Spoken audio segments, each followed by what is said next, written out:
오늘 하나님께서 우리에게 주시는 말씀은 에베소서 6장 10절로 20절 말씀입니다. 에베소서 6장 10절로 20절 말씀.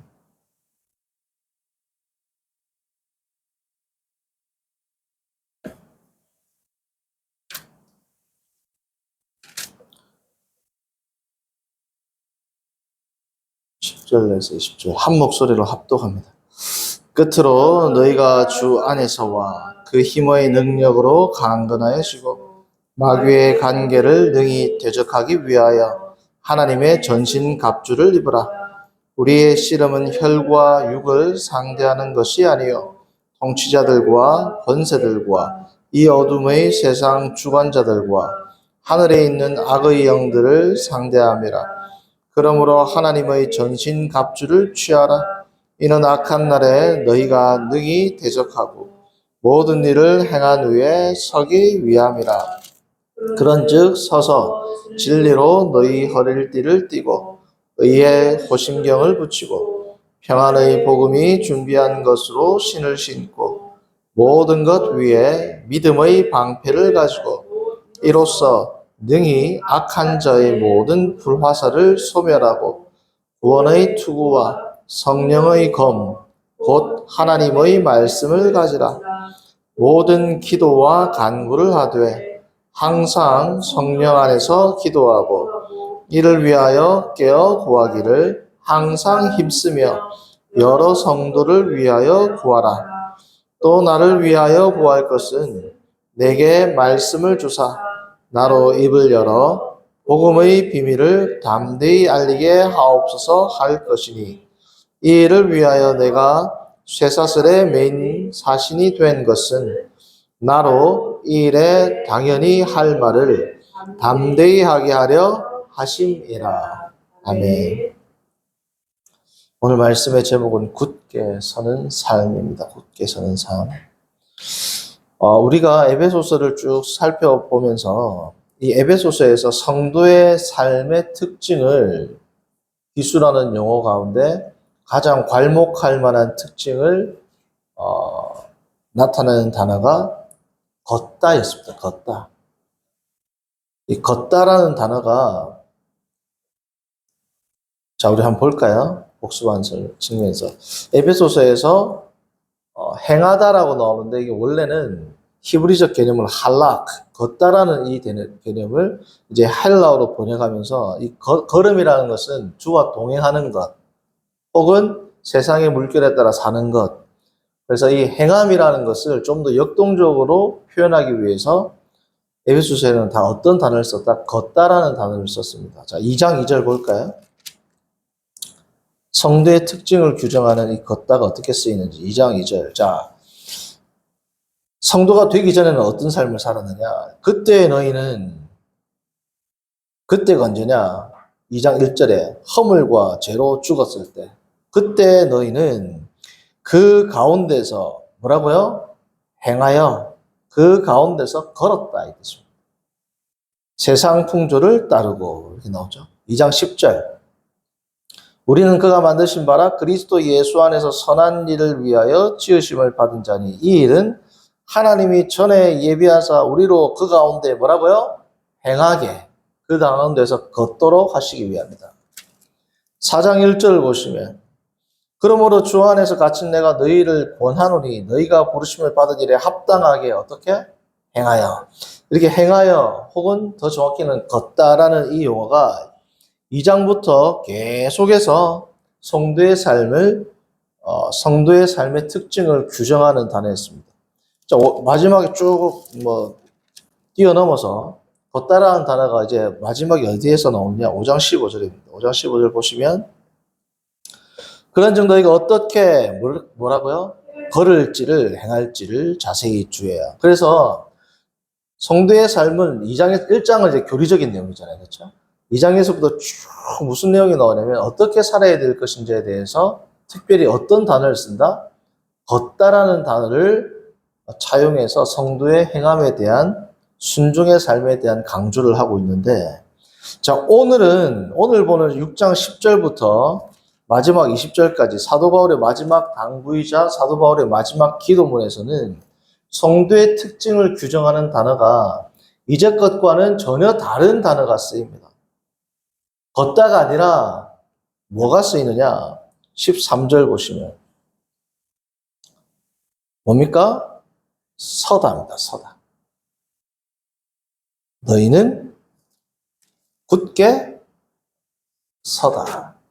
굳게 서기 위해서 필요한 것이 뭐냐 하면 11절에 나오는 하나님의 전신갑주입니다. 하나님의 전신갑주를 11절 보시면 입으라 되어 있죠. 그리고 14절부터 17절까지는 다 뭐예요? 입는 겁니다. 착용하는 겁니다. 하나님의 전신갑주를 입고 하나님의 전신갑주를 착용하고 뭐 복음의 신을 신고 띠를 띠고 이 모든 것을 한 단어로 전신갑주를 입으라는 거죠. 근데 입는데 이 전신갑주를 입는 이유가 뭐라는 겁니까?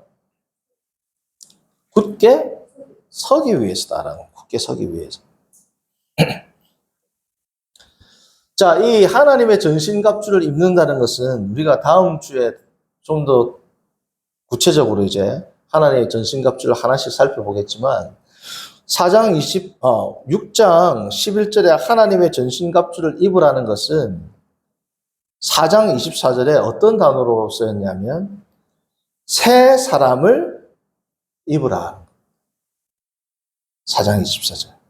자, 새 사람을 입는 사람은 어떤 특징을 걸어요? 새 사람에 걸맞도록 걷습니다. 우리가 아까 살펴본 것처럼 새 사람에 걸맞는 삶을 행하죠. 걷죠. 1도만 더 낮춰주세요. 1도. 에어컨. 자, 그래서 5장까지는 새 사람을 입고 이 새 사람으로 변화된 자가 어떻게 행할지, 걸을지를 강조한 표현이라면 이제 6장 마지막 절에는 6장 이 마지막 부분에서는 뭘 강조하냐면 굳게 서는 겁니다. 자, 행한다라는 것은 삶에 뭘 강조해요? 일상적인 삶을 강조하는 거죠. 삶의 일상을 강조한다라면 서다라는 것은 뭐예요? 굳건한 상태를 강조하는 거죠. 그래서 삶의 일상성을 강조하기 위해서 새 사람을 입고 그리고 그에 걸맞는 걸음을 걸어라면 6장은 이제 마지막 성도의 굳건한 삶을 나타내기 위해서 뭐예요? 전신갑주를 입고 새 사람 대신에, 그렇죠? 다르다라는 게 아니라 강조가 다른 거죠. 괜찮아요. 전신갑주를 입고 그리고 뭐예요? 굳게 서라는 겁니다. 자, 걷다는 일상생활을 한다라면 서는 것은 뭘 강조하느냐? 지금 전시 상황이라는, 전쟁 상황이라는. 자, 우리가 보겠지만 굳게 딱 선다라는 것은 로마 병정들의 방패는 이렇게 앞만 가리는 게 아니라 저를 보세요. 뭘 계속 보나? 이제 옆에 보지 말고 한 명밖에 없기 때문에 딴 데 보면 딱 내 주위가 산만해집니다. 성도가 여러 명이 있으면 뭐 이렇게 이 성도도 봤다가 모르지. 한 명이 있는데 막 이래 보면 정신이 없죠. 로마 병정들의 방패는 작은 방패가 아니라 전신을 다 가릴 수 있는 방패입니다. 그죠? 이 큰 방패를 딱 가지고 선다. 뭘 강조하는 거야? 전쟁 상황이고 특별히 뭘 강조하는 거야? 방어입니다. 방어. 전쟁에는 공격이 있고 방어가 있죠. 지금 사도 바울이 강조하는 이 메타포, 사도 바울이 강조하는 이 이미지들을 보면 공격의 주안점을 두고 있어요? 방어의 주안점을 두고 있어요? 방어의 주안점을 두고 있는 거예요. 어떻게? 전신갑주를 입고 큰 방패를 가지고 여러 가지 무기를 가지고 뭐야? 굳게 먼저 방어를 딱 하고 있으란 말이에요. 먼저 방어를 정확하게 굳건하게 한 이후에 뭐예요? 들어오는 적들을 물리치는 겁니다. 그래서 우리가 전신갑주를 보면 6장 보세요. 14, 15, 16절까지는 뭐냐면 분사입니다. 분사. 자, 그게 뭐냐면 그런즉 서서 그리고 13절 서기 위함이라 나오죠? 서기는 서는데 어떻게 서느냐? 수단을 나타내는 분사예요. 14, 15, 16절. 다 뭐예요? 이게 방어를 할 수 있는 체비를 갖추죠. 17절은 이제 다시 분사해서 동사로 전환이 됩니다. 다 모든 것들을 갖추고 방어 준비를 하고 나서 17절 마지막에 뭐예요? 공격할 채비를 갖추라는 거예요. 마지막으로 투구를 딱 쓰고 검을 딱 들고 적을 무찌르라는 거예요. 물론 공격이 중요하죠. 그런데 지금 이 상황에서는 뭘 강조한다? 철저한 방어를 토대로 그 이후에 뭐예요? 공격을. 그래서 당시 로마 군사들은 공격력이 우수했던 게 아니라 엄청난 방어력으로 정평이 났습니다. 큰 방패를 들고 한 걸음씩 전진하면서 모든 활과 창을 막아내면서 나중에는 뭐예요? 단번에 적을 처리하는 방식으로. 그러한 지금 이 로마 병정의 상황을 통해서 이제 전시 상황을 강조합니다. 물론 이제 공격을 강조하는 부분도 있습니다. 예수님의 말씀이라든지 너는 베드로라 사망의 음부의 권세가 너를 이기지 못한다. 헬라어로 보면 하데스의 대문이 견디지 못한다. 그러니까 대문을 완전히 격파하고 들어가는 성도의 공격적인 그러한 측면을 강조하는 말씀이 있는가 하면 오늘은 뭐가 강조가 되었다? 방어. 이 방어가 강조됐다는 건 뭘 강조하기 위함입니까? 수많은 유혹과 세파와 고난 가운데 뭐예요? 견디라는 겁니다. 견디. 성도가 견디는 게 그만큼 중요하다. 견디지 못하고 쓰러지면 뭐예요? 아무리 좋은 칼을 갖고 있어도 서지 못하고 쓰러지면 어떻게 됩니까? 패배한다. 굳게 서라는 겁니다. 굳게 서서 끝까지 버티라. 그게 오늘 마지막 사도 바울이 에베소 교인들에게, 성도들에게 주시는 마지막 당부. 1장에서부터 나오는 위대한 어미롭고도 거룩하고도 영광스러운 삼위일체 하나님으로부터 쫙 시작해서 그리고 교회와 그리스도 이 깊은 내용들 삼위일체 하나님, 존재론적 삼위일체 하나님으로부터 경륜적 삼위일체 하나님 그리고 그에게서 더 나아가서 교회와 세상과 온 우주와의 관계를 사도 바울이 쫙 설명을 하고 그리고는 내밀한 성도 안에서의 성도들과의 관계, 가정관계, 세상과의 관계를 다 설명하고 난 마지막에는 뭘 강조한다? 우리가 지난주에 살펴봤지만 첫 번째 기도문은 나오죠? 삼위일체 하나님에 대한. 그리고 이 마지막 기도문은 뭐예요? 그 삼위일체 하나님을 경험한 자로서의 성도와 어떤 삶을 살아야 된다? 마지막까지 견디라는. 자, 그래서 이 견디는 것을 어떻게 강조하느냐? 13절과 14절을 보시면 서다라는 단어가 3번 나와요. 서다라는 단어가. 그러므로 하나님의 전신갑주를 취하라. 이는 악한 날에 너희가 능히 뭐라고요? 대적하고 이 대적하다라는 말이 서다라는 히스템이라는 이 헬라어 동사에서 났습니다. 히스템이 앞에 뭘 붙이냐면 안티. 우리가 누구를 반대한다 할 때 안티라고 하잖아요. 안티 히스템입니다. 안티스템이 대적하여 서라는 겁니다. 맞서서 서라는 겁니다. 능히 맞서서 서고 이 모든 일을 행한 뒤에 또 뭐라고요? 또 서기 위함이라. 14절 그런즉 서서. 그래서 13절과 14절은 성도들이 영적인 전투에서 승리하기 위해서는 뭘 해라는 겁니까? 굳게 서 있으라는 거예요. 굳게 서 있기 위해서 필요한 게 뭐예요? 하나님의 전신갑주라는 거죠. 전신갑주, 하나님의 전신갑주가 따로 필요한 게 아니라 결국은 뭘 위해서다? 수단에 뭐라고 분사라 그랬죠? 무슨 수단입니까? 굳게 서기 위한 수단이란 말이죠.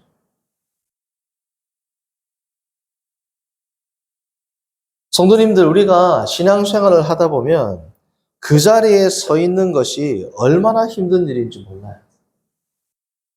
특별히 사람들마다 임계점이 다르죠. 한계 상황이 다릅니다. 그래서 아유, 저 사람은 이것을 왜 견디지 못하는가? 사람들마다 한계 상황은 다 다르잖아요. 3살짜리 아이가 울음을 참는 거랑 성인이 울음을 참는 거라. 3살짜리 아이는 길에서 넘어져도 울어요. 그죠? 성인은 뭐 몸에 찰과상을 입었다고 해서 울지 않죠. 그러나 한계 상황에 대한 편차가 다를 뿐이지 막바지 한계 상황에 오면은 어린아이고 어른이고 신앙이 강한 자고 연약한 자고 주저앉고 싶을 그때가 올까 오지 않을까요? 온단 말이죠. 성도님들, 그때 서 있어야 된다. 그때. 정말 힘들 때 서 있으라는 거예요. 성도님들, 우리가 올림픽 대표 선수들이라든지 운동을 할 때 보면 항상 이 한계 상황을 돌파하면 고통이 끝나나요? 감독이 더 큰 한계 상황을 목표로 설정합니다. 그래서 이 한계 상황을 돌파해 나가다 보면 어느 순간 어떻게 돼요? 이 선수가 연약한 몸에서 강건한 몸으로 바뀌고 결국에는 대회에 나가서 영광의 면류관, 금메달을 차지하는 순간이 온다고 하죠. 금메달을 차지하는 그 순간이 있기까지 수십 번, 수백 번의 한계 상황을 뭐예요? 직면했을 거랍니다. 이 한계 상황은 돌파하면 끝나는 게 아니라 더 높은 한계 상황을 설정을 해줍니다. 누가요? 코치가, 감독이. 성도님들, 우리가 이 세상을 살 때 이 세상은 고난의 연속이고 시험의 연속입니다.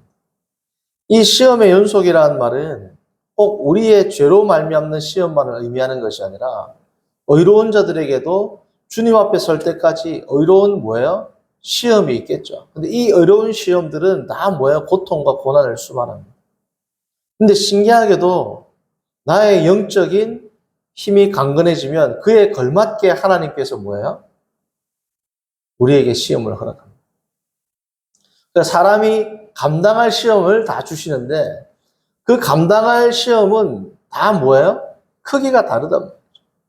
성도님들, 하루하루가 정말 힘들고 어려운 상황 가운데 있을 때, 와, 정말 내가 이렇게 힘들었던 적이 있었는가라고 할 그때에 오늘 에베소서 6장 10절에서 20절은 뭐라고 합니까?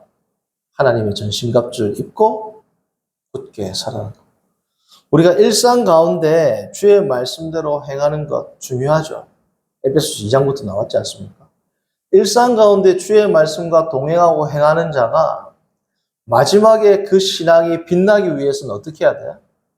하나님과 형통할 때, 아니면 조금 힘들 때, 아니면 좀 많이 힘들 때는 같이 행하고 걷고 주님과 동행할 수 있습니다. 근데 정말 전쟁과 같은 상황, 내가 서 있기도 힘들 그 상황에 굳게 설 때에 앞에 주님과 동행했던 그 삶이 뭐야? 마지막에 빛이 난단 말이에요. 주님과 늘 동행했지만 정말 힘든 그 순간에 하나님의 전신갑주를 입지 못하고 굳게 서지 못하고 넘어진다면 그 앞에 있는 모든 주님과 동행이 무슨 소용이 있겠습니까? 성도님들, 어렵고 힘든 고난이 누구에게나 있고 나에게 당하는 고난이 다른 사람에게는 없는 것 같아도 다 모양이 다를 뿐 우리는 이 땅을 살아가면서 나의 죄 혹은 아담의 범죄로 인한 하나님의 심판 혹은 의롭게 살아감에도 불구하고 하나님의 연단의 시험은 모든 성도들에게 보편적으로 주어진 이 시대를 살아가는데, 이 순간을 살아가는데 성도님들 주저앉고 싶을 때 끝까지 굳게 서서 견딤으로 주님 앞에서, 주 안에서 내가 여태껏 주와 동행했던 그 삶이 마지막에 주님 앞에 굳게 서는 것을 통해서 사단에게도 나의 신앙을 증명하고 주님 앞에서도 나의 신앙을 영광스러운 신앙으로 올려드리는 저와 여러분들 되기를 바랍니다. 네. 거룩하신 하나님 아버지, 오늘 에베소서 6장 10절에서 20절의 말씀을 통하여 굳게 서는 삶이 우리 신앙 가운데 얼마나 중요하고 마지막까지 포기하지 않는 것이 주의 영광을 위해 얼마나 중요한 삶인지를 다시금 생각하고 깨닫게 하시면 감사합니다. 모든 성도들 하나님 주저앉고 싶을 때 그리스도의 보혈의 공로를 의지하고 우리 주님께서 겟세마네 동산에서 주님께 하나님께 기도하였던 그 순간을 우리가 떠올리면서 주님의 고난에 동참하는 것을 기뻐하고 그 안에서 힘들지만 주님의 손 꼭 붙들고 살아가는 모든 성도들 되도록 인도하여 주옵소서. 예수님의 이름으로 기도합니다. 아멘.